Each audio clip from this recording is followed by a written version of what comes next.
ఇప్పుడు భారతీయ జనతా పార్టీ మొత్తం తెలంగాణలో మేము బలపడినాము, బలపడుతున్నాము, ఇంకా బలంగా పెరుగుతున్నాము కూడా. ఎందుకంటే మేము 2-3 ఎమ్మెల్సీలు గెలిచినాము. అది గ్రామీణ ప్రాంతం ఎమ్మెల్సీలు, టీచర్స్ అయినా, అది గ్రాడ్యుయేట్ అయినా, ఏవీ రెడ్డి గారు, కొమరయ్య గారు కానీ, ఇటు మా అంజిరెడ్డి గారు కానీ.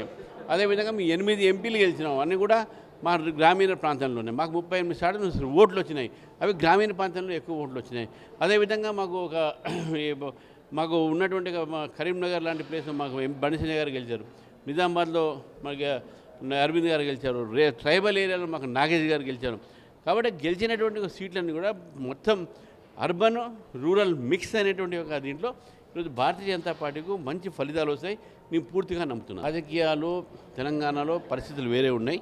కాబట్టి తెలంగాణలో మేము ఒంటరిగా పోటీ చేస్తాం. ఎవరితోనే మేము పొత్తు పెట్టుకున్నది లేదు. భారతీయ జనతా పార్టీ మంచి ఫలితాలు ఆశిస్తాం. తెలంగాణ ప్రజలు కాంగ్రెస్ని చూశారు, టీఆర్ఎస్ని చూశారు. ఒక అవకాశం బీజేపీకి ఇవ్వాలని చెప్పి నిర్ణయించుకున్నారు.